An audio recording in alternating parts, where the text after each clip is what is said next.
Acredito que você, assim como eu, fica surpreso em como as civilizações antigas tiveram ideias tão revolucionárias que transformaram a existência deles, e claro, a nossa também. Imagine uma taça de 1600 anos atrás, feita com nanotecnologia, ou um ceder de pedra que conta a história de alienígenas que vieram para a Terra. Hoje te mostro as descobertas que não deveriam existir. Roda a vinheta!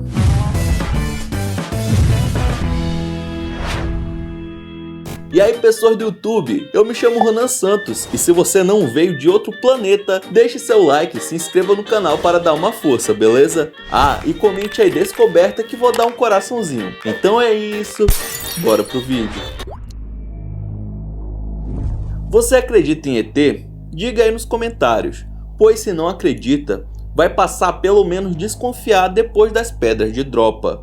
Elas são discos que medem mais ou menos 24 centímetros e possuem um furo no centro, e foram descobertas em 1938. Bom, mas o que isso tem a ver com OVNIs? A princípio não tinha nada de tão especial nesse achado, mas depois de algum tempo de estudos, os pesquisadores conseguiram descobrir o significado das palavras ao redor do disco. E acreditem se quiser, mas elas contavam a história de um povo que veio do espaço. Meu Deus. Ué, a crença em alienígenas é algo moderno, como os antigos acreditavam na mesma coisa.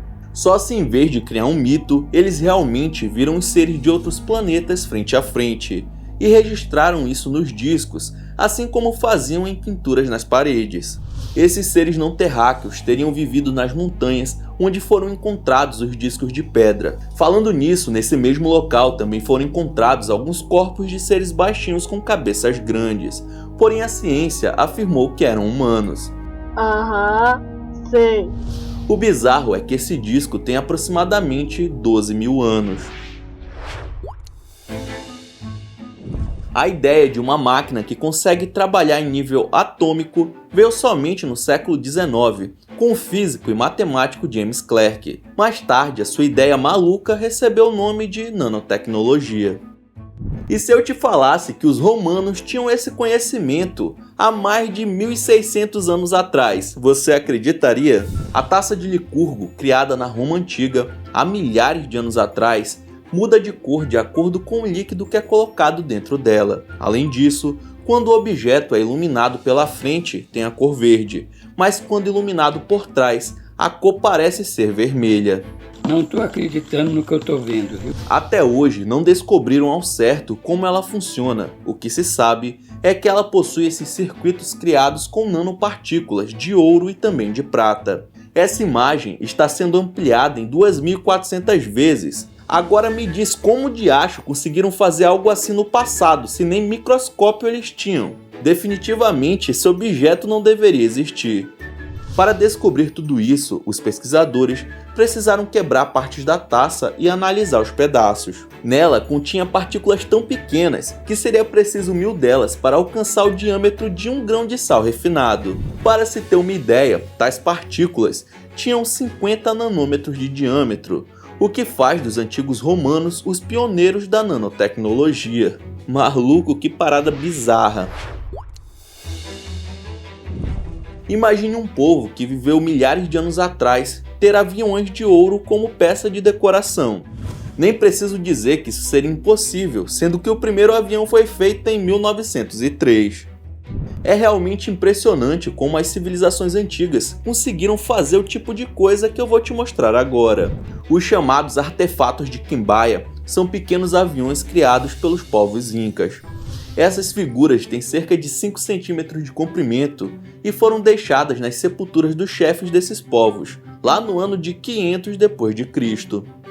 O bizarro é que Peter Belting e Conrad Loubes, dois alemães, criaram aeromodelos em escala simplificada desses pequenos objetos, e adivinha, todos voaram. Ou seja, inexplicavelmente, os incas tinham noção sobre aerodinâmica. E olha que nem o tataravô de Santos Dumont ainda estava vivo. Como que eles tinham esse conhecimento, mano? Pelo que parece, esse povo antigo tinha uma sabedoria milhares de anos à frente do seu tempo. É claro que existem os céticos, que acham que o fato dos objetos serem feitos de acordo com os conhecimentos científicos é um mero acaso. e que as figuras são representações de simples animais. Mas e aí, o que você acha? Stradivarius. Você já ouviu esse nome em algum lugar?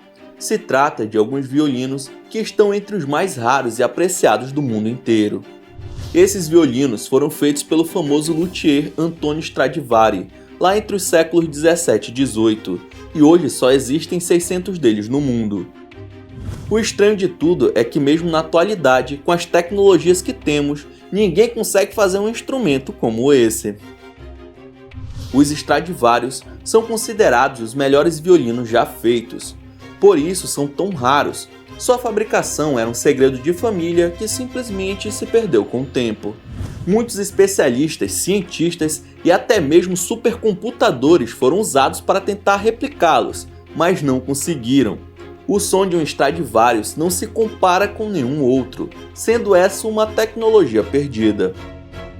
Você consegue imaginar o preço de um exemplar desses?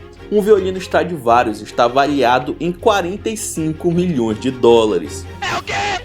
Mais de 200 milhões de reais.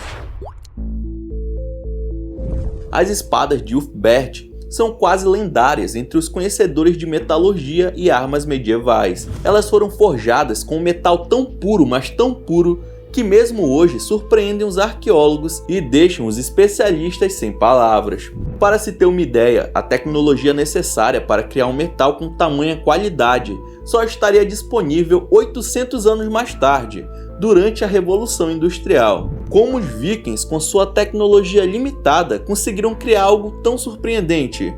Não sei. Forjar uma espada com tamanha qualidade, usando o material encontrado naquela época, seria uma tarefa impossível. Não é à toa que os criadores dessas tais espadas eram considerados verdadeiros mágicos. E é claro que eles tinham uma recompensa por isso, não é? Quando faziam uma espada desse tipo, eles ganhavam verdadeiras fortunas e eram cobertos de honras e até mesmo títulos pelos líderes. Possuir uma espada Ulfbert era motivo de orgulho para qualquer guerreiro, e por conta da sua raridade, apenas os mais importantes tinham direito de usá-las. Sim, é isso mesmo que você está pensando. Essas espadas eram tratadas como verdadeiras armas mágicas. Em 1912, quando o polonês Vonit comprou um livro qualquer por pura curiosidade, ele não imaginava que estaria adquirindo uma das obras mais instigantes da história, o chamado Manuscrito de Vonit. Para você ter uma ideia, esse livro não tem qualquer tipo de assinatura e foi escrito em uma língua completamente indecifrável. Já são mais de 30 anos que ninguém consegue traduzir uma palavra sequer, e estamos falando dos melhores decodificadores do mundo. Ah, mas se fosse só isso, além de tudo, o tal livro também tem uns desenhos pra lá de estranhos, que misturam áreas como astronomia, gastronomia e até mesmo medicina. E claro, você já deve imaginar todas as teorias que envolvem esse livro, né? Definitivamente, a língua usada nele é a maior dúvida de todas. Uma das teorias diz que o manuscrito simplesmente não possui qualquer significado, ainda que sejam páginas e mais páginas de textos. Outra teoria diz que, na verdade, o livro é composto por uma língua alienígena e que os seres humanos não são inteligentes o suficiente para traduzi-lo. Vocês já ouviram falar no disco de Nebra? Pois ele tem uma história um tanto quanto curiosa. Em 1999, um grupo de ladrões de tesouros antigos invadiu o sítio arqueológico de Nebra, uma cidade da Alemanha, com a intenção de roubar alguns itens que se encontrassem enterrados por ali. Encontraram muita coisa boa, mas a melhor e mais interessante de todas é o chamado Disco de Nebra, uma espécie de artefato feito de bronze que pesa 2 kg e tem 32 centímetros de diâmetro. Mas vem cá, o que isso tem de tão especial? Bom, o disco tem ilustrações em ouro de um barco, um sol, uma lua e as estrelas. Alguns cientistas acham que o artefato foi enterrado em um período conhecido como Idade do Bronze, no ano de 1600 a.C., mas eles não conseguiram estimar a data de fabricação, ou seja, o disco pode ser muito mais antigo do que parece. O louco é que esse objeto dizia com exatidão quando ocorreria o solstício de verão, além do curso anual do Sol e o ângulo entre a elevação e os pontos de fixação. Maneiro! A sociedade só veio ter ideia desses conhecimentos séculos depois, mano. É simplesmente impossível que povos tão antigos tivessem tais informações sem tecnologia o suficiente para observar os astros. Esse disco a ciência não consegue explicar. Na verdade, ele nem deveria ter existido. O chamado Homem de Pequim é um elo perdido na história humana. Até hoje, os cientistas não conseguem explicar em que momento da linha evolutiva ele se encontrava, visto que provavelmente foi um antepassado nosso, mas era tão diferente que não se encaixa em nenhum estudo. É como se fosse uma nova espécie de ser humano que desapareceu para sempre. O bizarro é que esse fóssil tão importante simplesmente desapareceu. Ele foi colocado em uma grande caixa de madeira para ser entregue às Forças Armadas dos Estados Unidos, para que ficasse protegido, saca? Porém o navio acabou afundando. Que merda, hein? Hoje, tudo que os cientistas têm são cópias dos ossos, e esse permanece como um dos maiores mistérios da história da ciência. Então é isso, muito obrigado por ter assistido esse vídeo até o final. Não esqueça de deixar seu like e se inscrever no canal. E na sua tela tem os últimos vídeos lançados pelo Almanac X que estão sensacionais. Veja um depois do outro que você dá uma força, beleza? Então é isso, até o próximo vídeo.